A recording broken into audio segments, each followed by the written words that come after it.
हरे कृष्णा, राधे राधे। आप सभी का गीता क्लास में बहुत बहुत स्वागत है। ओम अज्ञानतिमिरन्धस्य ज्ञानाञ्जनशलाकया चक्षुरुन्मिलितं येन तस्मै श्रीगुरुवे नमः। गुरुवे गौरचन्द्राय राधिकाय सदालये कृष्णाय कृष्णभक्ताय तद्भक्ताय नमो नमः। नमो विष्णुपादाय राधिकाय प्रियात्मने श्री श्रीमद्भक्तिवेदान्त नारायणीति नामिने। श्रीकृष्णलीला कथने सुदाक्षं औदार्यमाधुर्यगुणशतं वरं वरेण्यं पुरुषं महन्तं नारायणं तं ससा नमामि। श्रीचैतन्यमनोभीष्टं स्थापितं येन भूतले स्वयं रूपः कदा मह्यं ददाति स्वपदान्तिकम् आजानुलम्बितभुजगङ्कावदात् सकितनकपित्रो कमलायताक्षो विश्वम्भरो द्विजवरो युगधरं पालो वन्दे जगत्प्रियकरो करुणावतारो। नमो महावदन्याय कृष्णप्रेमप्रदायते कृष्णाय कृष्णचैतन्यनाम्ने गौरद्विषे नमः। हे कृष्णकरुणा सिन्धो दीनबन्धो जगत्पते गोपेश गोपिकान्त श्रीराधाकान्त नमस्तुते। तत्काञ्चन गौराङ्गी राधे वृन्दावनेश्वरी वृषभानुसुतदेवी प्रणमामि हरिप्रिये। नीलाचलनिवासाय नित्याय परमात्मने बलभद्रसुभद्राभ्यां जगन्नाथाय ते नमः। श्री अद्वैत नमस्तुभ्यं कलिजनकृपानिधे गौरप्रेमप्रदानाय श्रीसीतापतये नमः। प्रेमभक्तिप्रदं श्रीमन्माधवेन्द्रपुरीप्रियं श्रीबलदेव श्री अद्वैत प्रभुं वन्दे श्रीमाधव संप्रदायिनम्। ये इनका अद्वैताचार्य प्रभु का प्रणाम मंत्र है। इसका अर्थ मैं आपको बताती हूँ। हे मैं सीतानाथ श्री अद्वैत आचार्य को प्रणाम करता हूँ, जो कलयुग के जीवों के लिए कृपा के सागर हैं तथा गौर प्रेम प्रदान करने वाले हैं। मैं श्री अद्वैत आचार्य जी की वंदना करता हूँ, जो श्री माधव संप्रदाय में श्री माधवेंद्रपुरी के शिष्य हैं तथा प्रेम भक्ति प्रदान करने वाले हैं। ठीक है। हरे कृष्णा कृष्णा कृष्णा हरे हरे, हरे राम राम राम हरे हरे, हरे कृष्णा कृष्णा कृष्णा हरे हरे, हरे राम राम हरे हरे। मैं सर्वप्रथम अपने परम आराध्यतम गुरुपाद पद्मनित्य लीला प्रविष्णु विष्णुपाद अष्टोत्तर श्री श्रीमद्भक्ति वेदांत नारायण गोसाई महाराज जी के श्री चरणों में अनंत कोटि दंडवत प्रणाम करती हूँ। तत्पश्चात समस्त रूपानुगुरु परंपरा के चरणों में मेरा अनंत कोटि दंडवत प्रणाम। आप सभी को मेरा यथा योग्य प्रणाम स्वीकारो। हरे कृष्णा। सबसे पहले तो आप सभी को गणतंत्र दिवस की हार्दिक शुभकामनाएं। आज रिपब्लिक डे है और अद्वैताचार्य जी का अपीयरेंस डे यानी उनकी आविर्भाव तिथि कल थी। तो कल जो था अद्वैत सप्तमी थी, तो हमारी क्लास नहीं होती संडे को, इसलिए हमने तिथि पालन हम नहीं कर पाए, तो हम आज करेंगे। और तो हम जो देखते हैं ना, महामंत्र करने से पहले हम जो पंच तत्व को प्रणाम करते हैं, श्री कृष्ण चैतन्य प्रभु नित्यानंद श्री अद्वैत गदाधर शिवासादि गौर भक्त वृंद, ये 5 है ना। हम पहले पंच तत्व मंत्र बोलते हैं, उसके बाद हम महामंत्र प्रारंभ करते हैं, है ना। तो इन 5 में से जो एक हैं उनकी तिथि कल थी सप्तमी को। ठीक है। तो श्री कृष्ण चैतन्य तो महाप्रभु हो गए। श्री कृष्ण चैतन्य प्रभु नित्यानंद प्रभु जो बलराम जी हैं, श्री अद्वैत जो अद्वैता आचार्य जिनके बारे में हम कुछ जानने का प्रयास करेंगे, उन्हीं की कृपा से हम उन्हीं के चरणों का आश्रय लेते हुए, अपने गुरु के चरणों का आश्रय लेते हुए कुछ बोलने का मैं प्रयास करूंगी। ठीक है। तो श्री कृष्ण चैतन्य प्रभु नित्यानंद श्री अद्वैत गदाधर, जो गदाधर जी हैं वो राधा रानी का प्रकाश है, राधा रानी का अवतार कह सकते हैं। और अद्वैत शिवास पंडित जो नारद मुनि हैं वो शिवास पंडित बन के आते हैं। महाप्रभु जो राधा कृष्ण है वो चैतन्य महाप्रभु हैं, और गदाधर है राधा रानी है, और शिवास पंडित जो है वो नारद मुनि वो अवतार लेकर आए हैं। ठीक है। और बलराम जी तो है ही नित्यानंद। अद्वैताचार्य, ठीक है। तो अब इनके बारे में अपन जानते हैं। तो जो महाप्रभु के अंतरंग परिकर, महाप्रभु के परिकर जो उनके लीला में हेल्प करते हैं, उनके एक बड़े ही अंतरंग परिकर श्री अद्वैताचार्य जी हुए। तो जिनकी की आविर्भाव तिथि को हम पालन करने जा रहे हैं। हम लोग किसका पालन करते हैं? हम लोग गौड़ीय संप्रदाय के लोग होते हैं ना, हम लोग चैतन्य महाप्रभु की धारा में आते हैं। और चैतन्य महाप्रभु ने ही जैसे महामंत्र का प्रचार प्रसार किया था ना, तो उसी को ही हम लोग आगे फॉलो करते हैं। तो हम उनकी धारा में आते हैं और उन्हीं की धारा में आकर हम भगवत भजन करने की प्रचेष्टा कर रहे हैं। और जो अद्वैताचार्य प्रभु हैं, ये सदाशिव और महाविष्णु दोनों का मिलित अवतार है, ठीक है। अद्वैत का मतलब होता है नॉन डिफरेंट फ्रॉम भगवान, भगवान से अलग नहीं है वो, और भगवान है भी और भगवान नहीं भी है, क्योंकि उन्होंने एक अपना अलग अवतार लिया है। तो वो भगवान, उनको मतलब भगवत तत्व ही है, भगवान ही इटसेल्फ भगवान ही है वो, ठीक है। महाविष्णु और सदाशिव दोनों मिल करके जब आते हैं तो वो अद्वैताचार्य प्रभु के रूप में चैतन्य महाप्रभु की लीला में आते हैं, ठीक है। तो हमने देखा ना कि जैसे भगवान कृष्ण तो हमेशा अपनी लीलाओं में रहते हैं, है ना। लीला में अपनी लीलाओं से उनको टाइम ही नहीं है बांसुरी बजाना और अपने जो भी अपना मक्खन चुराना, जो भी कुछ अपनी लीला में रहते हैं। लेकिन वो क्या करते हैं, अपने सारे जो कार्य हैं वो अपने परिकरों से करवाते हैं, खुद नहीं करते। जैसे हमने गीता जी में भी देखा था कि जो भगवान का एक्सपेंशन जो है, पहला फर्स्ट एक्सपेंशन बलदेव प्रभु हैं, उसके बाद में होता है महासंकर्षण, उसके बाद में कारणोदकशायी विष्णु, फिर शिरोदकशायी विष्णु, गर्भोदकशायी विष्णु, है ना। इस तरह से विष्णुओं का एक्सपैंड भगवान से ही वो एक्सपेंशन चला रहा है। फिर बाद में जो सृष्टि होती है विष्णु जी करते हैं, सृष्टि का पालन कौन करता है? विष्णु। संहार करते हैं शिव जी। तो ये अद्वैताचार्य जो हैं ये विष्णु और महाशिव दोनों के मिलित अवतार हैं, ठीक है। तो इसीलिए ये भी एक तरह से देखा जाए तो ये सृष्टि का पालन करते हैं, पालन का काम है। जैसे माता पिता होते हैं, उनके अपने बच्चे हैं, तो बच्चे यदि कोई गलत काम करते हैं तो माता पिता को चिंता होती है कि भाई ये गलत काम कर रहा है, इसको सही रास्ते पे कैसे लेके आएँ, है ना, सही रास्ते पे किस तरह से लाएं। तो वो उनको डांट टपट के या कैसे भी करके, उनको प्रेम से कैसे भी करके उनको सही मार्ग पे लाने का प्रयास करते हैं। तो उसी तरह से जो अद्वैताचार्य प्रभु हैं ये भी महाविष्णु और सदाशिव के मिलित अवतार हैं।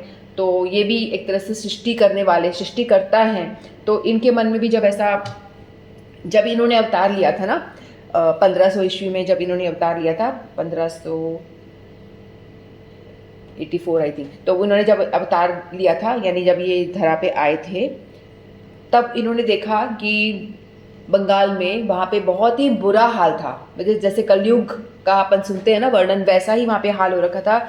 लोग बाग बिल्कुल भक्ति नहीं करते थे, भक्ति शून्य हो गए थे और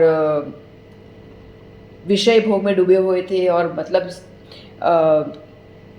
पशुओं को मार मार के खाना, ये सब मतलब गलत आचरण जो था बहुत ज़्यादा था। और यदि कोई थोड़ा बहुत शास्त्र पढ़ता भी था, वैसे तो पढ़ते ही नहीं थे, यदि कोई शास्त्र पढ़ता भी था तो सिर्फ इसलिए कि अपनी प्रतिष्ठा पाने के लिए, तर्क वितर्क करने के लिए, कि मैं दिखाऊं कि मैं कितना बड़ा हूँ, मेरे को कितना आता है, लोगों को दिखा सकूं। तो इसीलिए मतलब भक्ति जो थी बिल्कुल शून्य हो गई थी, और जो समाज था पूरा बिल्कुल भक्ति विहीन हो चुका था, ठीक है। तो सभी लोग भक्ति विमुख थे। तो उस टाइम पे इन्होंने देखा कि भाई यहाँ पे तो बुरा हाल हो रहा है, तो इनको अपने ही बच्चे, क्योंकि हम वो सृष्टि करता है, तो बच्चों को जब देखता है माता पिता तो उनको दुख होता है ना, भाई गलत राह पे जा रहा है, कैसे सुधारूं। तो उन्होंने भी सोचा कि इनको कैसे हम सही मार्ग पे लाएं। तो उसके लिए इन्होंने क्या करा, इन्होंने भगवान से प्रार्थना करना शुरू करा और फिर शास्त्रों का अध्ययन करा। और शास्त्रों का अध्ययन करते करते उनको एक श्लोक मिला, एक श्लोक उनके सामने आया, तुलसी दल मात्रेण जलस्मय चुल्केण वा। तो इस तरह का एक श्लोक है। तो उसमें इसका अर्थ ये है कि भगवान को यदि हम श्रद्धा पूर्वक गंगा जल और तुलसी का पत्र यदि अर्पण करते हैं तो भगवान क्या मतलब हमारे ऋणी हो जाते हैं, भगवान को यदि हम तुलसी का पत्र और गंगा जल अर्पण करते हैं तो भगवान क्या होते हैं, हमारी ऋणी हो जाते हैं और अपने आप को बेच देते हैं, इस लेवल तक वो ऋणी हो जाते हैं। तो उन्होंने ये जब श्लोक सुना तो उनको लगा कि मैं इस तरह से भगवान को बुलाना चाहता हूँ, और उन्होंने क्या करा, एक शालिग्राम शिला ली और गंगा के किनारे बैठ करके और भगवान की शालिग्राम शिला की अर्चना शुरू कर दी। गंगा जल से उनका रोज अभिषेक करते और तुलसी का दल रोज शालिग्राम शिला पे चढ़ाते थे, करना शुरू कर दी। हालांकि भगवान कृष्ण को अवतार लेना तो था, ठीक है, उनको अवतार तो लेना था, क्योंकि भगवान हर युग में आते हैं ना। जैसे द्वापर युग में भगवान कृष्ण आए थे, लेकिन कब आए थे, युग के अंत में आए थे। उसी तरह से त्रेता युग में भी भगवान आए थे, राम जी, वो भी त्रेता के अंत में आए थे। तो भगवान अवतार तो लेते हैं, लेकिन वो क्या करते हैं, युग के अंत में जब वो देखते हैं कि जो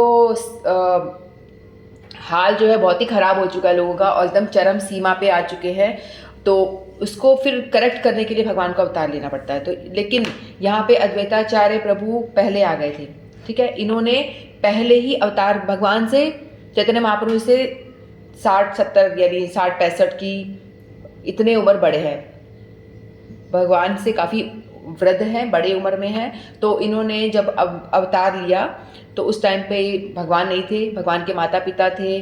जैसे कहते हैं ना कि जैसे कि कोई हीरो आने वाला है या कोई प्ले होने वाला होता है, तो उससे पहले क्या होता है, स्टेज को तैयार किया जाता है ना, स्टेज को तैयार करते हैं, जैसे पृष्ठभूमि तैयार करना कहते हैं। तो उसी तरह से ये पहले आ गए कि भाई भगवान अवतार लेने वाले हैं, उससे पहले वो थोड़ा सा पृष्ठभूमि बना दे, तैयार कर दे, स्टेज बना दे, ताकि भगवान आके वहाँ पर ड्रामा जो लीला करने वाले हैं उस तरह से। तो वो आगे पहले उन्होंने देखा कि भैया भगवान आने वाले हैं, उससे पहले अपनी तैयारी वरी, उसके उनके माता पिता और गुरुजन वगैरह पहले पहले आ जाते हैं। जैसे फिर उनके जो माता पिता थे, उनका माता पिता का नाम है, माता जी का नाम है श्री नाभा देवी, और उनके जो पिता हैं श्री कुबेर जी, ठीक है। इनके यहाँ पे इनका जन्म होता है, और ये बचपन से ही जो है मतलब भक्ति में तो रहते ही थे, और इनको बचपन में क्या बोला जाता था, कमलाक्ष। कमलाक्ष जैसे भगवान कृष्ण को बोलते हैं ना कमल पत्राक्ष, हमने गीता जी में सुना है कमल पत्राक्ष, उसी तरह से इनका एक नाम था कमलाक्ष, क्योंकि इनकी जो आंखें थी बड़ी ही खूबसूरत सुंदर सुंदर आंखें थी, इसलिए इनको कमलाक्ष नाम से बुलाया करते थे। तो ये आते हैं, फिर बाद में बड़े होते हैं, फिर बाद में भगवान की पूजा करते हैं। ये जो श्लोक सुनते हैं, श्लोक के बारे में, तुलसी दल मात्रेण जलस्नम कुलक्षेण वा, तो ये हमने देखो गीता जी हमने पढ़ी, गीता जी में भी हमने सुना है ना, भगवान कहते हैं पत्रम पुष्पम फलम तोयम यो में भक्त्या प्रेष्यति तदहम भक्ति रुत्यम अश्नामी।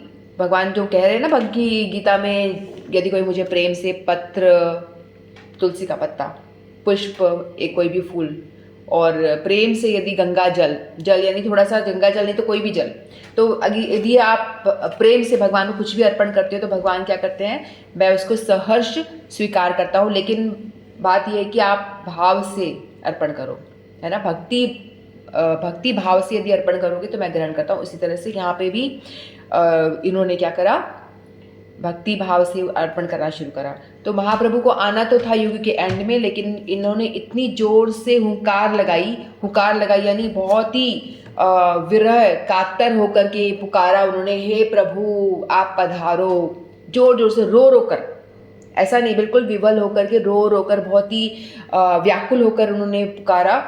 रो रहे थे, उनको क्यों रोना है, उनको खुद को कोई कष्ट थोड़ी ना था कि वो रो रहे हैं, उन्हें खुद को कोई कष्ट नहीं था, लेकिन वो पालक थे ना, सृष्टिकर्ता हैं, तो वो जब देख रहे हैं कि मेरे बच्चे बहुत दुखी हो रहे हैं और गलत काम कर रहे हैं और गलत करेंगे तो इनको भोगना पड़ेगा।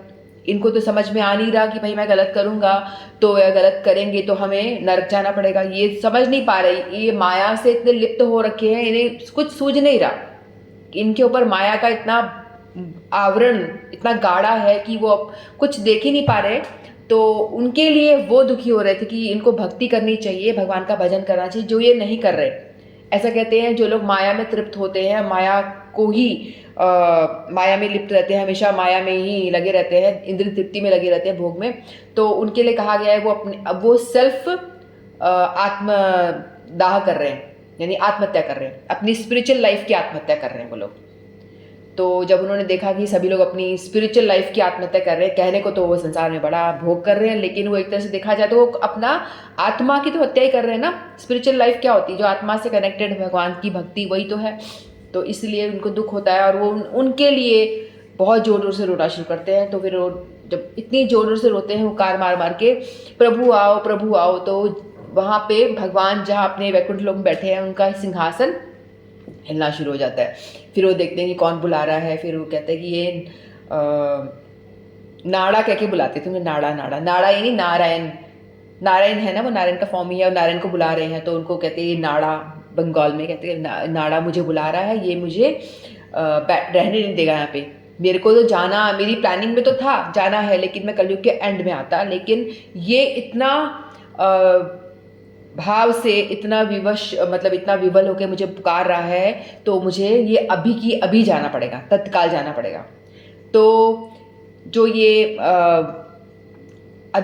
अद्वैताचार्य प्रभु जो हैं, ये इनकी पुकार की वजह से चैतन्य महाप्रभु को, जो बाद में आने वाले थे, उनको जल्दी ही आना पड़ा।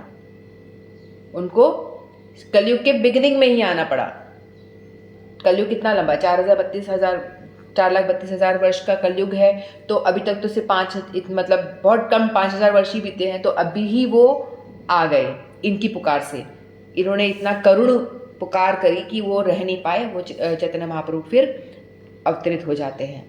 ठीक है, तो यदि हम इनको प्रणाम नहीं करेंगे तो हमें क्या होगा कि हमें नित्यानंद प्रभु की और चैतन्य महाप्रभु की कृपा नहीं मिलेगी। हमें इनका प्रणाम करना, इनकी तिथि पालन करना क्यों आवश्यक है?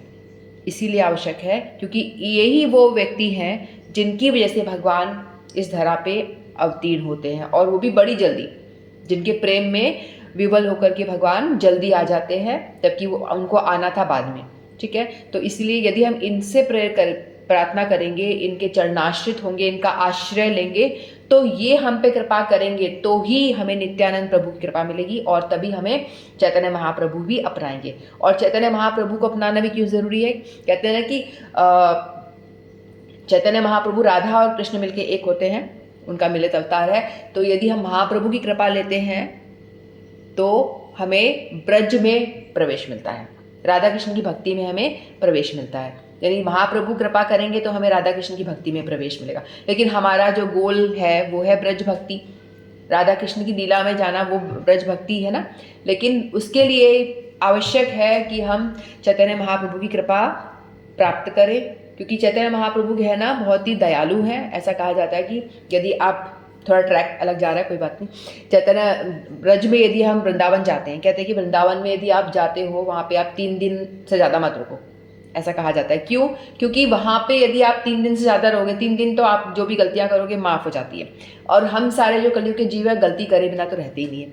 हम लोग वहाँ जाएंगे तो किसी ब्रजवासी के प्रति अपराध करेंगे, धाम के प्रति अपराध करेंगे। कितनी गंदगी हो रही है, देखो ना, यमुना जी पूरी गंदी हो रखी है, यमुना जी के प्रति अपराध हो गया। यमुना जी में कितना कचरा भरा हुआ है, हीन दृष्टि से देखेंगे। हमको जो पान करना है ना, आचमन जो हम करते हैं, वो लेने में भी हमको लगेगा कि नहीं हम आचमन नहीं कर सकते, कितना गंदा है ये।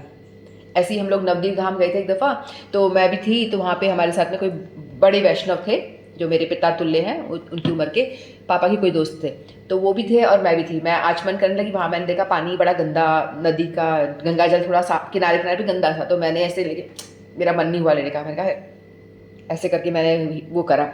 तो उन्होंने मुझे डांटा, कहते कि ऐसे तुम भक्ति में अभी तुम्हारे प्रवेश ही नहीं हुआ है, तुम भक्त कहलाने लायक हो ही नहीं। उन्होंने मुझे डायरेक्ट ये चीज़ बोली, तुम भक्त हो ही नहीं, क्योंकि जो गंगा जल पे तुम्हें ऐसी भावना आ रही है, गंगा जल है भाई, गंगा जल को तुम्हें प्रणाम करके इसका आचमन क्यों कर रहे हो तुम, जब तुम्हें हीन भावना आ रही है। तो यही ऐसे हम अपराध करते धाम में जाके, अक्सर हम ऐसा अपराध करते ही हैं। हम तो अपनी जड़ दृष्टि से देखते हैं ना, हमें तो स्पिरिचुअल जल दिखाई देता नहीं, हमें तो जड़ ही दिखाई देता है, पानी में गंदगी दिखाई दे रही है, सब कुछ सब जगह वो दिखाई दे रहा है। लेकिन उसका जो स्पिरिचुअल यदि उसका हम स्वरूप देखते हैं तो वो एकदम डिफरेंट होता है ना। तो उन्होंने डांटा, फिर मैंने उसको थोड़ा सा साइड करके आचमन किया। इस तरह से हम बहुत अपराध करते हैं ब्रजवासियों के प्रति भी। लेकिन यदि हम नवदीप धाम जाते हैं ना, वहाँ पे कहते हैं कि वो धाम जो है आपका अपराध नहीं लेता। और वो मतलब ये धाम जो है, महाप्रभु यहाँ पे आए हैं, महाप्रभु लोगों को प्रेम दान करने के लिए आए हैं। प्रेम दान करने के लिए मतलब अद्वैताचार्य प्रभु ने, अद्वैता आचार्य कहते हैं इनको, आचार्य का मतलब होता है जो करके दिखाए, आचरण करके दिखाए। इन्होंने भगवान भगवत तत्व होते हुए भी इन्होंने आचरण करके दिखाया कि किस तरह से भजन करना है, किस तरह से अपना, कैसे जो भी है ना शिष्टाचार बताया, उन्होंने सिखाया हम लोग को, इसीलिए उनको अद्वैताचार्य कहते हैं। तो इन्हीं की कृपा से महाप्रभु आए और इनके ही रिक्वेस्ट पे उन्होंने क्या करा, लोगों को प्रेम दान करा। प्रेम दान, प्रेम दान क्या होता है? भक्ति का दान करना। ठीक है, जो पंच तत्व होते हैं ना, पंच तत्व इनको जैसे 5 होते हैं, तो एक होता है भक्त रूप, एक होता है भक्त स्वरूप, एक भक्त अवतार, और भक्त शक्ति, और भक्त स्वयं खुद। ठीक है, तो जो भक्त स्वयं, भक्त रूप जो है ना, वो है चैतन्य महाप्रभु। क्योंकि जब चैतन्य महाप्रभु ने भक्त रूप फॉर्म में जन्म लिया है, तो भगवान है ना, लेकिन भगवान कहते हैं कि गीता में मैंने बता दिया, रूल्स एंड रेगुलेशन बता दिया, कोई पालन नहीं करता, कोई फॉलो नहीं करता। अब इनको सिखाने के लिए मुझे आना पड़ेगा, एक भक्त बन के बताता हूँ कैसे भक्ति करनी है। तो वो एक भक्त रूप में इस धरा पे आते हैं और बोलते हैं कि चलो बोलो हरे कृष्ण महामंत्र करो, हाथ ऊपर कर देते हैं। हाथ ऊपर क्यों करते हैं? ये सरेंडर, सरेंडर करना है ना। भगवान ने हमेशा, किसी के सर पे गोली रख दी जाती है तो वो क्या करता है? हाथ ऊपर करता है, सरेंडर कर दिया, भाई तू मुझे मार मत, है ना, जो तू कहेगा वो करने वाला हूँ मैं, मार मत मुझे। उसी तरह से भगवान के आगे अपने आप को सरेंडर कर देना। भक्त कैसे बनना है कि भाई मैं तेरा, तू जो जैसा तू अच्छा करे तो अच्छा, बुरा करे तो बुरा, इस तरह से अपने आप को सरेंडर करना उन्होंने सिखाया। उनके हाथ हमेशा ऊपर इसीलिए रहते हैं, और उन्होंने नाच नाच कर, गा गा करके हरि नाम का प्रचार करा और बताया कि भाई इस तरह से आप भक्ति कर सकते हो। तो उन्होंने भक्ति करना सिखाया, रो रो करके भगवान के लिए रोना, तो ये उन्होंने भजन करना सिखाया। तो भक्त रूप में उन्होंने अवतार लिया। तो भक्त चैतन्य महाप्रभु स्वयं कौन है? भक्त रूप। फिर भक्त स्वरूप कौन है? भक्त का स्वरूप है नित्यानंद प्रभु, जो बलराम जी है, नित्यानंद प्रभु। ठीक है, फिर है भक्त अवतार। भक्त अवतार कौन है? गदाधर पंडित, जो ये अद्वैताचार्य जिनकी हम बात कर रहे हैं आज, ये गदाधर पंडित जो महाविष्णु और सदाशिव का मिलित अवतार है, दोनों का अवतार मिलित है ये मिल करके, तो ये भक्त अवतार हैं। फिर भक्त शक्ति कौन है? गदाधर पंडित। गदाधर पंडित जो है श्रीमती राधा रानी ने अवतार लिया है। ठीक है, राधा रानी ने का प्रकाश राधा रानी ने अवतार लिया है, वो भक्त शक्ति हैं। फिर जो भक्त स्वयं, जो नारद मुनि हैं, वो भक्त के फॉर्म में ही, वो तो भक्त के फॉर्म में है, और उन्होंने श्रीनिवास पंडित के रूप में, पंच तत्व के रूप में इन्होंने भगवान की लीला में अवतार लिया था चैतन्य महाप्रभु। ठीक है, तो ये पंच तत्व है, इनको हम प्रणाम करते हैं। ठीक है, तो ये भगवान होते हुए भी भगवान से भिन्न भी थे, इसलिए अद्वैत, अद्वैत क्या नहीं, भिन्न है और नहीं भी है, ऐसे नॉट डिफरेंट ऐसे। फिर उन्होंने अपना आचरण भी ऐसे ऐसे करके दिखाए थे जिससे कि उनको आचार्य कहा गया है। और इनका जो जन्म हुआ था वो शांतिपुर में हुआ था। और जैसे हमने देखा था ना कि भगवान की 3 शक्तियाँ होती है, श्रीदेवी, भूदेवी और भूदेवी, श्रीदेवी और कौन? 3 शक्ति बताई थी ना मैंने, बताओ कौन सी? श्री, भूमि और ऐश्वर्य, ये। तो यहाँ पे जो शांतिपुर में इनकी जो पत्नियां हैं, एक है सीता ठाकुरानी, इनकी पत्नी का नाम है। तो 2 शक्तियाँ इनके साथ थी, यानी इनकी पत्नियां, सीता ठाकुरानी और एक श्रीदेवी। ठीक है, तो इनकी पत्नियां थी ये। माता पिता कुबेर और नाभा देवी इनकी माता जी थी, और कुबेर इनके पिताजी थे। एक दफ़ा क्या होता है कि इनके जो पिताजी होते हैं ना, वो एक राजा के दरबार में जाते थे, जहाँ पे एक माता की मूर्ति होती है, माता का विग्रह था, जहाँ पे उनकी सेवा पूजा होती थी। तो वहाँ पे वो भी इनको लेके भी जाते थे माता जी के पूजा के लिए। जब राजा के दरबार में जब इन अपने बेटे के साथ में आते थे, कमलाक्ष जो उनके पुत्र, उनके राजा के दरबार में जब ये आया करते थे, तो वो क्या करते थे, कभी भी माँ देवी की मूर्ति को प्रणाम नहीं करते थे। ठीक है, कभी प्रणाम नहीं करते थे।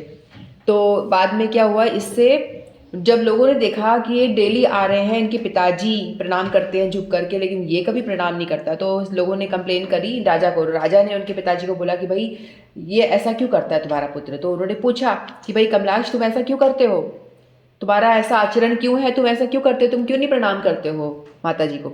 तो उन्होंने बोला कि देखो यदि मैं प्रणाम करूँगा ना तो माता जी है ना वो झेल नहीं पाएगी।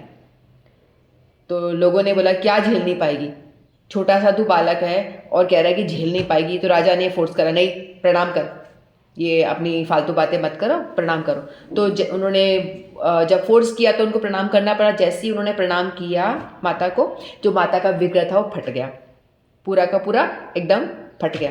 तो वो ऐसा इसलिए हुआ क्योंकि वो तो विष्णु जी है ना, शिव जी भी हैं, और जो माता होती है वो कौन होती है, पार्वती जी है ना, और वो उनकी पत्नी है। पार्वती जी उनकी पत्नी हुई ना, इसीलिए कह रहे कि पत्नी जो होती है अपने पति का प्रणाम नहीं लेती है। तो इसीलिए उन्होंने कहा मेरे पति मुझे प्रणाम करे, मुझे स्वीकार नहीं है, इसीलिए वो विग्रह जो होता है वो फट जाता है। तो ऐसी ऐसी उन्होंने लीलाएं स्थापित करी। एक दफ़ा क्या होता है, श्रीवास आंगन में आप लोगों ने सुना होगा ना, श्रीवास आंगन, वहाँ पे भगवान अपनी कीर्तन करा करते थे, है ना, काफ़ी मतलब कीर्तन का उन्होंने लीला जो है वहाँ पे करी काफ़ी। तो वहाँ पे वो कीर्तन किया करते थे। तो एक दफ़ा उन्होंने क्या करा, 7 पहर तक कीर्तन करा। 7 पहर वो अपने भगवत आवेश में आ गए थे, ईश्वर आवेश में। कभी कभी भगवान होते हैं ना अपने भगवत आवेश में आ जाते हैं कि मैं भगवान हूँ ऐसे। तो एक दफ़ा वो अपने भगवत आवेश में आ जाते हैं और सब पे कृपा करने के लिए बोलते हैं कि सब लोग आ जाओ, मैं सब पे कृपा करूँगा। तो जो भी उनके पास में आ रहा था कृपा करने के लिए, उन सब पे वो कृपा कर रहे थे। सबको प्रेम का दान, प्रेम का दान कर, प्रेम का दान मतलब भक्ति का संचार सबके अंदर कर रहे थे वो। तो उसी टाइम पे क्या हुआ, जो अद्वैताचार्य प्रभु जो थे उनको भी बुलाया। उनके जो शिवास पंडित के छोटे भाई थे, उनका नाम था रमाई पंडित, तो उनको कहा कि आप जाओ और जाके अद्वैत को बुला के लाओ, उनकी पत्नी को भी बुला के लाओ, सीता ठाकुरानी जी को भी, और सबको मैं प्रेम दान दूंगा, ठीक है। तो जैसे ही वो जाने लगे तो वहाँ पे वो जब गए तो उनके अद्वैताचार्य जी के मन में थोड़ा सा लगा कि हो सकता है टेस्ट करता हूँ भगवान है कि नहीं है। तो उन्होंने क्या करा, वहाँ पे एक नंदन आचार्य नाम के एक संत थे कोई, तो उनके घर में वो छुप गए, आए नहीं। फिर वो तो भगवान है, तो चैतन्य महाप्रभु तो भगवान है, अंतर्यामी जानते हैं, उनको समझ में आ गया कि भाई ये जो अद्वैत के मन में मुझे टेस्ट करने की इच्छा हुई है कि मैं जरा देखता हूँ ये मुझे पहचान पाते हैं कि नहीं, मैं कहाँ पे हूँ, मुझे पहचानते हैं कि नहीं पहचानते। तो उन्होंने कहा कि अच्छा अद्वैत मेरी परीक्षा लेना चाहता है, वो चाहता है कि मुझे मैं पहचानता हूँ कि नहीं, जाओ उसको बुला के लाओ, वहाँ छुपा हुआ है नंदन आचार्य के वहाँ से, उसको बुला कर लाओ वहाँ पे। फिर वो आते हैं, फिर बाद में वो आकर के उनकी पत्नी के साथ में श्रीमती सीता ठाकुरानी जी के साथ में आते हैं, और उनके और भी जो गण होते हैं उनके साथ में बैठकर फिर वो भगवान की अर्चना करते हैं, पूजा अर्चना करते हैं। तब चैतन्य महाप्रभु उनसे काफ़ी उम्र में छोटे हैं ना, ये अद्वैताचार्य तो बूढ़े हैं, है ना, जब वो बूढ़े हो जाते हैं ऑलमोस्ट 50-60 की उम्र के होते हैं, तब तो इनका जन्म होता है, तो काफ़ी छोटे हैं वो महाप्रभु लीला में। तो लेकिन उनको पता है कि तो भगवान है ना। तो वो जैसे ही वो आके बैठते हैं और वो उनको प्रणाम करते हैं, और वो पुष्प और जो भी पूजा की सामग्री लेकर आए थे उन पुष्प चढ़ाते हैं और भगवान के आगे दिया वगैरह से करते हैं, स्तुति करने लग जाते हैं। फिर वो स्तुति करते हैं, कहते हैं नमो ब्राह्मण देवाय नमो ब्राह्मण देवाय गौ ब्राह्मण हिताय च जगत हिताय कृष्णाय गोविंदाय नमो नमः, इस तरह से कह करके स्तुति करते हैं। जब गदाधर पंडित देखते हैं कि ये ऐसी स्तुति कर रहे हैं तो वो कहते हैं कि भाई तुम इनको ऐसे कृष्ण की जो प्रणाम मंत्र है, भगवान कृष्ण के लिए जो स्तुति होती है वो तुम इनके लिए क्यों कर रही हो, तो छोटा सा बालक है, तुम्हारे आगे तो बहुत छोटा है ना ये। तो फिर उन्होंने बताया कि तुम जानते नहीं हो, तुम भी जान जाओगे, ये कोई साधारण नहीं है, ये भगवान स्वयं भगवान है। तो इस तरह से वो कहते हैं। ऐसी इनकी कई सारी लीलाएं होती हैं। और एक और जब इनकी लीला हो रही होती है ना, जब ये पूजा कर रहे होते हैं शालिग्राम शिला पे, जब वो तुलसी और गंगा जल चढ़ा रहे होते हैं और तुलसी को बाद में वो गंगा जी में प्रभावित कर देते हैं। तो एक दफ़ा गंगा जो तुलसी का दल होता है वो ऐसे जाता है, बहता हुआ पानी में निकल जाता है। तो एक दफ़ा क्या होता है, वो देखते हैं कि तुलसी का दल जो है अपोजिट डायरेक्शन में जा रहा है, पानी जहाँ बह रहा है वहाँ ना जाके अपोजिट डायरेक्शन बह रहा।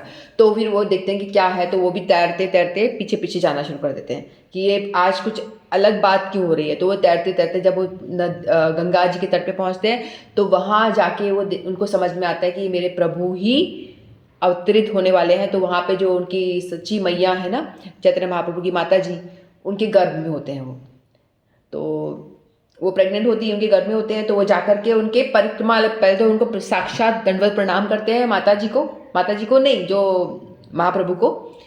तो फिर बाद में उनकी परिक्रमा करते हैं। फिर वो सच्ची मैया बोलती, कर क्या रहे हो तुम भाई, मैं तुम्हारी बेटी तुल्य हूँ, तुम मेरे पिता तुल्य हो, तुम क्यों ऐसे कर रहे हो, मुझे मत प्रणाम करो। तो वो हंसने लग जाते, कहते कि आपको नहीं प्रणाम कर रहा हूँ। तो फिर कुछ बोलते नहीं है, थोड़ा हंस के ऐसे डाल देते हैं उस चीज़ को। फिर बाद में उनकी मैया को वो हरि नाम भी देते हैं। जब वो फिर चैतन्य महाप्रभु का जन्म हो जाता है तो चैतन्य महाप्रभु जो होते हैं ना, अपनी मैया का स्तनपान नहीं करते हैं। तो फिर उनसे वो अद्वैताचार्य प्रभु पूछते हैं कि भाई तुम क्यों नहीं पी रहे हो, स्तनपान क्यों नहीं कर रहे हो। बोलते कि मेरी मैया, मेरी माता ने ब्राह्मण दीक्षा नहीं ली हुई है, ब्राह्मण दीक्षा नहीं ली हुई है। तो मैं जो दीक्षित नहीं है, जिन्होंने भगवान की शरणागत नहीं हुए हैं, तो मैं उनसे उनका बनाया हुआ खाना भी नहीं खाऊंगा, कुछ भी नहीं लेने वाला, मैं उनसे मैं खाना पानी नहीं लेने वाला। तो फिर इस तरह से तो बोला मैं क्या करूँ फिर इसके लिए, आप बताओ प्रभु। तो कहते हैं कि तुम ऐसा करो, मेरी माता को दीक्षा प्रदान करो। तो फिर अद्वैताचार्य प्रभु ने, हालांकि वो तो पता है कि भगवान की माँ है, इनको क्या मैं दीक्षा दूंगा, ये तो साक्षात भगवान की माता है। तो लेकिन तो भी उन्होंने लीला में उनके गुरु बने और उनको दीक्षा प्रदान करी। उससे पहले जब वो परिक्रमा की थी उस टाइम पे हरि नाम भी दे दिया था उन्होंने। बोला कि मैंने तो उस टाइम हरि नाम दे दिया था आपकी माता जी को। उनकी माता ने रिक्वेस्ट की थी कि मुझे आप हरि नाम प्रदान कर दीजिए, तो हरि नाम दी थी। और तो इन्होंने कहा कि मैंने तो हरि नाम ऑलरेडी दे दिया है। बोलता हरि नाम से बात नहीं बनेगी, आप प्रॉपर ब्राह्मण दीक्षा दें इनको। फिर ब्राह्मण दीक्षा देते हैं, उसके बाद में ही वो अपनी माता का स्तनपान भी करते हैं और खाना भी खाते हैं इस तरह से आगे भी। तो इस तरह से अद्वैताचार्य जी का स्थान जो है चैतन्य लीला में बहुत ही प्रमुख है और वो एक बहुत ही निकटतम परिकर है महाप्रभु की लीला में। तो एक दफ़ा एक और बात हुई। तो एक दफ़ा जब वो शांतिपुर के पास में रह रहे होते हैं तो उस टाइम पे क्या होता है, जो हरिदास ठाकुर के बारे में आपने सुना है ना, जो मुसलमान कुल में जिनका जन्म हुआ था और जो 3 लाख हरिनाम करते थे डेली, है ना, हमने इनकी कथा सुनी है। 3 लाख हरिनाम करते थे, इनको नामाचार्य भी कहा जाता है, बहुत हरिनाम किया करते थे। तो वो हरिदास ठाकुर, वो और कई सारे ब्राह्मणों को उन्होंने अपने पिता के श्राद्ध में बुलाया। अपने पिता का श्राद्ध किया था तो उन्होंने ब्राह्मणों को और हरिदास ठाकुर को भी बुलाया।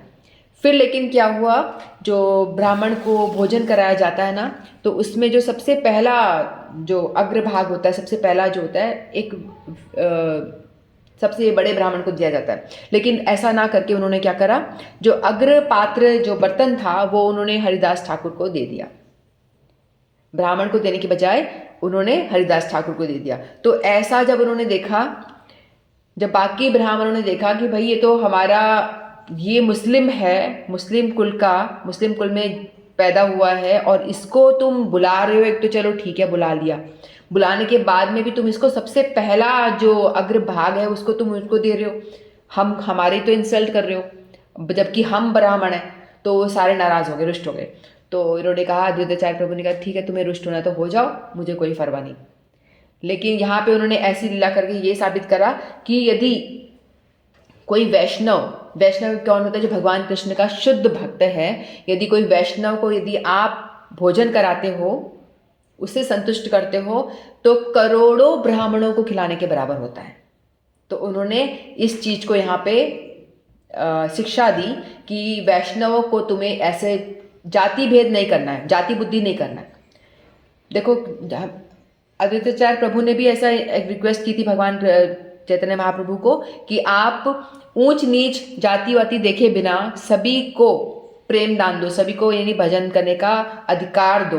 पहले ऐसा होता था ना कि स्त्रियों का, शूद्रों का, जो शूद्र लोग होते हैं वो लोग मतलब पूजा पाठ नहीं कर सकते, ऐसा होता है ना, और स्त्रियों को भी नहीं अलाउड होता है। तो इन्होंने, सिर्फ इन्होंने ही, इन्हीं की कृपा से ऐसा हुआ, इन्होंने भगवान चैतन्य महाप्रभु को कहा कि आप सभी को कोई जाति भेद ना करते हुए आप हर एक जन को, चाहे वो शूद्र हो, चाहे वो मुस्लिम हो, चाहे वो ईसाई हो या कुछ भी हो, चाहे स्त्री हो या कोई कैसा भी हो, गरीब हो अमीर हो, जो भी हो, यानी मनुष्य मात्र के लिए आप ये भजन की पद्धति जो है प्रेम दान आप सबको करें। प्रेम दान का मतलब भक्ति का प्रचार। अब भक्ति में अधिकार क्या है? हर एक का है। भक्ति कोई भी कर सकता है, शूद्र भी कर सकता है, मुस्लिम कोई है। हम देखते हैं ना आजकल विदेशों से लोग आ रहे हैं, इस्कॉन के लोग, इस्कॉन में हम देखते सारे विदेशी भरे हुए हैं। वो सारे तो कौन सा पाश्चात्य कल्चर को अपनाने वाले लोग हैं, उन्होंने इसको छोड़ करके हिंदू धर्म अपना लिया। हिंदू धर्म का है ये, मतलब ये भगवान कृष्ण की सनातन धर्म को अपना लिया, भक्ति कर रहे हैं सब। ये अद्वैताचार्य जी की कृपा से ही चैतन्य महाप्रभु ने ऐसा उनको वरदान दिया और ऐसा सब पे कृपा करी, और एक एक जनों को उन्होंने प्रेम का दान दिया। तो इसीलिए हम लोग भी आज, हम जब स्त्रियां, हम सारी जो बैठी हैं, हम कर पा रहे हैं भजन, उन्हीं की कृपा से कर पा रहे हैं, क्योंकि उन्होंने ही अधिकार सबको दिया है। तो आजकल तो ऐसा है कि स्त्रियां भागवत कथा भी कर रही हैं, स्त्रियां भगवान की सेवा पूजा हम लोग घर में तो करते ही हैं, सभी कुछ कर सकते हैं। तो इन्हीं की कृपा है इस तरह से। तो फिर उन्होंने ये बताया कि जाति बुद्धि जो करता है ना कि ये नीच है, ये ऐसा है, तो उसको तो वैसे भी नरक जाना पड़ता है। लेकिन यदि कोई भी जाति का इंसान क्यों ना हो, यदि वो भगवत भजन करता है, भगवान की भक्ति में आगे बढ़ जाता है, तो वो वैष्णव कहलाता है।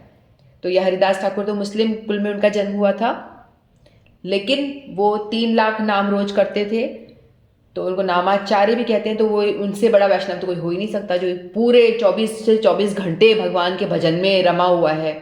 तो मुस्लिम थोड़ी रह गया, वो तो परम वैष्णव हो गया, है ना। तो इसलिए जाति वाति नहीं देखना है। और ये भी नहीं है कि यदि कोई ब्राह्मण है उसका बेटा ही ब्राह्मण बनेगा, इस चीज़ को भी उन्होंने रोक लगाई कि जरूरी नहीं है कि ब्राह्मण का बेटा ब्राह्मण ही बने। ब्राह्मण का बेटा ब्राह्मण बन सकता है यदि वो आचरण ब्राह्मण वाला कर रहा है। यदि वो ब्राह्मण का बेटा होकर के वो आचरण ब्राह्मण वाला नहीं कर रहा है, गलत खान पान है उसका, गलत आचरण है, तो वो ब्राह्मण कहलाने योग्य नहीं है। तो उन्होंने ये चीज़ भी बताया कि जाति के हिसाब से हम किसी को जज नहीं कर सकते। मे भी हो सकता है कोई बिल्कुल शुद्र परिवार में जन्म लेता है, लेकिन यदि वो वहाँ रह के भी भजन करता है तो वैष्णव ही है, उसको वैष्णव ही समझो। यदि कोई किसी भी जाति का हो, किसी भी कुल का हो, किसी भी कहीं का भी हो, लेकिन यदि वो भजन कर रहा है, भगवान का नाम ले रहा है, तो वो वैष्णव, इसको समझना चाहिए। वैष्णव के लिए ऐसा नहीं कि मुझे वैष्णव कोई खानदान है, कोई जाति है उसमें जन्म लेना है। वैष्णव बना जाता है। वैष्णव आप लोग भी भजन कर रहे हो तो आप सारे भी वैष्णव ही हो, ठीक है। तो इसलिए बोला गया है कि यदि 100 भी नहीं, करोड़ों ब्राह्मण को खिलाने से भी ज़्यादा श्रेष्ठ है किसी एक शुद्ध वैष्णव को भोजन कराना। तो सारे वैष्णव, सारे ब्राह्मण चले जाते हैं, नाराज होकर बोला चले जाओ, मुझे तो इसी को ही भोजन कराना है। तो यहाँ पे उन्होंने शिक्षा दी अद्वैताचार्य प्रभु ने। तो इस तरह से उन्होंने अपनी लीला में बहुत सारी शिक्षाएं प्रदान करी, और उनका जो प्रेम इतना अधिक था कि वो भगवान को भी वशीभूत कर लेते थे। तो भगवान उनके प्रेम में इतनी वशीभूत हो जाते थे, भगवान कहते थे कि बताओ मैं तुम्हारे लिए क्या करूं, क्योंकि मैं तो सन्यासी हूं, कुछ कर नहीं सकता। अद्वैताचार्य तो गृहस्थ थे, उन्होंने 2 पत्नियां थी, उनकी 2 शक्तियां बताई ना, श्री देवी और सीता देवी। तो मैं तुम्हें पैसों से कुछ दे नहीं सकता, लेकिन फिर भी तुम मेरे शरीर ले लो, उसके टुकड़े टुकड़े कर दो, तुम्हें जो करना है कर लो, मैं अपने आप को देने को तैयार हूँ। यानी इतने उसके आगे, उनके आगे बिके हुए थे, उनके प्रेम में इतने ज़्यादा कि अपने आप को अर्पण करने के लिए भी वो तैयार थे। तो फिर भगवान ये जो अद्वैताचार्य प्रभु हैं, इन्हीं की वजह से चैतन्य महाप्रभु आते हैं, है ना, लोगों का कष्ट देख करके परेशान होके बुलाते हैं। वो तुलसी से और गंगा जल से शालिग्राम शिला की उन्होंने सेवा करी, तो वो प्रकट होते हैं। और जब उन्होंने देखा कि लोगों को, उनके कहने पे ही लोगों को वो प्रेम दान भी करते हैं। और एक दफ़ा क्या होता है, महाप्रभु जब ऐसे भगवत आवेश में आते हैं ना, तो वो आकर के सभी को प्रेम दान कर रहे होते हैं, सभी को, सब पे कृपा कर रहे होते हैं, सबके अंदर भक्ति का संचार होता है। वहाँ पे उनकी माता जी, सच्ची माता, चैतन्य महाप्रभु की माता, वो बैठी होती हैं। तो वो बैठी होती। तो अद्वैताचार्य प्रभु देख रहे हो कि भाई इनको अपनी माता पे आप कृपा नहीं कर रहे हो और सभी एक एक जने को आप बुला रहे हो, सबको आप प्रेम दान दे रहे हो, सबके अंदर भक्ति का संचार हो रहा है, लेकिन उनको आप बिल्कुल कृपा नहीं कर रहे हो। जब वो भगवत आवेश में थे तो वो कहते हैं कि अद्वैताचार्य प्रभु जाकर पूछते हैं कि आपने अपनी माता पे कृपा क्यों नहीं कर रहे, उन्हें क्यों नहीं बुलाते? तो कहते हैं कि मैं इन्हें नहीं बुलाऊंगा। बोले क्यों? क्योंकि इन्होंने अपराध किया है।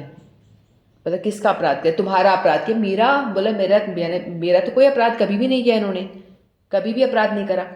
तो कहते हैं ना भगवान, यदि कोई तुम मेरे प्रति कुछ गलत कर दोगे, मुझे यदि गाली दोगे, मुझे कुछ दोगे तो मैं एक बार माफ़ कर दूंगा, लेकिन मेरे भक्तों के प्रति अपराध करोगे तो मैं तुम्हें कभी माफ़ नहीं करूंगा। वैष्णवों के प्रति अपराध भगवान नहीं बर्दाश्त करते, वो नहीं लेते हैं, उन्हें माफ़ नहीं करते। तो यहाँ पे अपनी माता को कह रहे हैं, वो माता ने आपके प्रति अपराध किया है।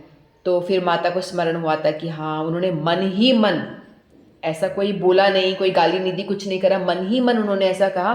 जो चैतन्य महाप्रभु से पहले एक उनके भाई थे विश्वनाथ, तो वो भी जो अद्वैताचार्य जो है ना, गुरु है, वो उनकी पाठशाला होती है, पाठशाला में वो पढ़ाते थे, है ना। अब उनके भाई को पढ़ाया करते थे और पढ़ाते पढ़ाते मतलब उनका भागवत ये सब पढ़ाते पढ़ाते उनका मन ऐसा हो गया कि उन्होंने वैराग्य आ गया और वो संन्यास लेकर के चले गए। तो उनकी माँ को लगा कि अब फिर बाद में ये जब चैतन्य महाप्रभु नहीं, ये हाँ महाप्रभु जब छोटे थे, जब ये भी अपने भाई को लेने जाते थे, लेने जाया करते थे पाठशाला से कभी कभी, कि साथ में उनके साथ चले जाते थे, तो अद्वैताचार्य प्रभु को उनको देख के बड़ा आकर्षण भी होता था कि ये बालक कुछ विशिष्ट लगता है। जानते नहीं थे, उन्होंने अपना प्रकाश भगवत प्रकाश नहीं किया था, अपने आपको बताया नहीं था, तो उनको आकर्षण होता था देख करके बहुत ज़्यादा। तो उस टाइम पे जब वो जाते थे तो उनकी माता को लगता था कि ये मेरे बड़े बेटे को तो सन्यासी बना दिया, कहीं ये इसको भी, ये बूढ़ा बाबा, ऐसे मन में बोला होगा कि ये बूढ़ा बाबा मेरे बड़े बेटे को तो सन्यासी बना दिया, अब इसको भी ना बना दे, ऐसा मन में भाव आया। तो बोले ये अपराध उन्होंने मन में किया था, इसीलिए मैं उनको प्रेमदान नहीं करूँगा। इस तरह से ये लीला हुई थी। फिर बाद में फिर वो माता उनसे बोलती है, अब अद्वैताचार्य प्रभु कहते हैं अब कैसे आप इन्हें माफ़ करोगे? तो माता को समझ में आता है, तो माता उनसे क्षमा मांगती है। फिर कहती है मुझसे क्षमा मत मांगो, तुम इन्हीं के चरणों में गिर के इनसे क्षमा मांगो। तो अद्वैताचार्य प्रभु कहते हैं अरे भाई, भगवान की माता है, मुझे कोई प्रणाम मत करो तुम। तो बोलते कि फिर मेरी ये कैसे अपराध दूर हो? तो फिर उन्होंने तब कहा था कि आप इनसे दीक्षा लो, इन्हें गुरु बनाओ, तब आपकी, फिर बाद में उन्होंने दीक्षा ली थी और उनको गुरु बनाया था, तब उनको क्षमा किया था भगवान ने। तो भगवान कह रहे हैं कि किसी को भी मतलब वो क्षमा नहीं करते। ऐसे ही इन्होंने जो मुफ्त प्रेम दान दिया था, तो ऐसे जगाई मधाई हुए थे।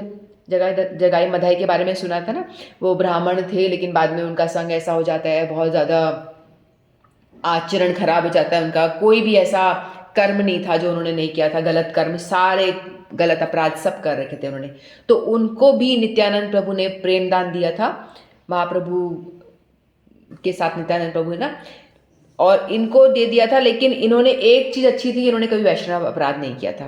बाकी सारे अपराध किए थे, उनको तो माफ़ कर दिया इन्होंने, लेकिन इनसे कभी इन्होंने किसी वैष्णव, कुछ लेना देना ही नहीं था, किसी वैष्णव के पास जाना ही नहीं था, तो अपराध कहाँ से होगा? तो भजन करने वाले लोगों के पास में जाना ही नहीं है, तो अपराध करने की बात तो दूर है ना। तो इसलिए उनको कुछ, उनसे कोई वैष्णव अपराध नहीं बना था, इसीलिए उन्होंने उनके बाकी सारे अपराध को माफ़ करके इनको प्रेम दान दिया था। ठीक है, तो इस तरह से ये श्री अद्वैताचार्य प्रभु ने चैतन्य महाप्रभु की लीला में बहुत ही बड़ी भूमिका निभाई। उनको बुलाने के लिए भी वही रिस्पॉन्सिबल है, बुलाने के बाद में हम सभी को प्रेम वितरण यानी भक्ति का दान करने के लिए भी वही रिस्पॉन्सिबल है, वही जिम्मेदार है। उन्हीं की कृपा से हम लोगों को भक्ति मिली, चैतन्य महाप्रभु आए। फिर बाद में जब उन्होंने प्रेम दान सबको दिया, सब भक्ति का प्रचार करा, उसके बाद में वही उनको वापस भेजने के लिए भी वही रिस्पॉन्सिबल है। उन्होंने बुलाया भगवान को और जो काम वो कराना चाहते थे उनसे वो करवाया। फिर बाद में उनको बोला कि अब आपका जो मूल प्रयोजन है उसे पूरा करिए। आपने मतलब जो आपने प्रेमदान सबको कर दिया, वो सबको दे दिया है, ये आपका काम हो चुका है। अब आप पुरी में जाओ और पुरी में जाकर के गंभीरा एक स्थान है, जो लोग पुरी गए हैं वो जानते हैं। तो गंभीरा जो स्थान है वहाँ पे जाकर के उन्होंने अपनी लास्ट की जो लीला, अंतिम लीला है ना, वो वहाँ पे प्रकाशित करी। तो उनका चैतन्य महाप्रभु का आने का जो मेन उद्देश्य था, राधा रानी के भावों का आस्वादन करना। राधा रानी का जो भाव है इतनी कैसे वो मुझसे प्रेम कर पाती हैं, वो चखना चाहते थे। एक भक्त का भाव, राधा रानी कौन है, बहुत बड़ी भक्त है ना, तो भक्त का जो भाव है उसका आस्वादन करने के लिए कि भक्त को कैसा लगता है, राधा रानी मेरी सेवा करके उनको बड़ा आनंद आता है, तो एक भक्त को कैसा लगता है भगवान नहीं जान सकते ना, तो कहते हैं मैं भक्त बन के देखता हूँ कि भक्त को कितना आनंद आता है पूजा करने में। तो वही राधा रानी के भाव का उन्होंने गंभीरा में रहकर के आस्वादन किया, और मतलब बहुत ही ज़बरदस्त वाला उन्होंने वहाँ पे अपना लीला प्रकाशित करी थी गंभीरा में रह के। फिर बाद में वहाँ से फिर वो लीला करते करते बाद में वो फिर बाद में टोटा गोपीनाथ के या जगन्नाथपुरी में वहाँ मंदिर में ही कहते, कई लोग कहते हैं कि जगन्नाथपुरी में जगन्नाथ जी के अंदर वो समाहित हो जाते हैं, कई लोग कहते हैं टोटा गोपीनाथ के जो ये जंघा होती है ना इसमें वो अंदर घुस जाते हैं, कई लोग कहते हैं कि समुद्र में वो बह जाते हैं। इस तरह से कई तरह की लोग मान्यता है, लेकिन हम ऐसा जानते हैं कि टोटा गोपीनाथ में वो समाहित हो गए थे अपना लास्ट में अपने लीला को स्मरण करके। वो 48 ईयर्स रहे थे महाप्रभु, तो लाने के लिए भी वही जिम्मेदार और वापस भेजने के लिए भी अद्वैत प्रभु ही जिम्मेदार है। तो इन्होंने ये बहुत सारी लीलाएं करी अपने एज अ महाप्रभु के परिकर के रूप में, महाप्रभु के अंतरंग परिकर। ठीक है, तो ये पूछ रही थी ना रितिका, व्रत करते हैं हम लोग, वैष्णव लोग व्रत करते हैं, जैसे एकादशी का व्रत होता है उसी तरह से हम लोग व्रत करते हैं। तिथि पालन करना, यानी जब उनकी अपीयरेंस डे, क्योंकि वो खास है ना, विशेष हैं, हर किसी के नहीं करते लेकिन ये काफ़ी विशेष हैं, तो इसलिए इनकी तिथि पालन की जाती है। एकादशी की तरह ही हम व्रत रखते हैं। ठीक है, नेक्स्ट ईयर रख लेना। अब जो नित्यानंद त्रयोदशी आएगी, जैसे महाप्रभु आने वाले हैं ना, होली के दिन महाप्रभु का जन्म होता है, मार्च में होली के दिन महाप्रभु का जन्म होता है। तो अभी इससे पहले जो स्टेज बन रहा है ना, पृष्ठभूमि बन रही है महाप्रभु भगवान आ रहे हैं उससे पहले, तो पहले अद्वैताचार्य प्रभु का जन्म हो गया, अद्वैत सप्तमी, उसके बाद में एकादशी के बाद में नित्यानंद त्रयोदशी आएगी, उसमें भी हम फास्ट करते हैं एकादशी की तरह ही। तो क्योंकि नित्यानंद प्रभु जी वो भी गुरु तत्व हैं, जो गुरु हम संसार में जो गुरु हैं वो सारे उन नित्यानंद प्रभु का ही प्रकाश हैं, उन्हीं से ही सारा गुरु तत्व आ रहा है। तो वो भी बहुत ही मतलब महत्वपूर्ण है, इसीलिए जो इनकी तिथि हम पालन करते हैं, फास्ट करते हैं। फिर बाद में गौर महाप्रभु आएंगे, बाद में यानी चैतन्य महाप्रभु आएंगे।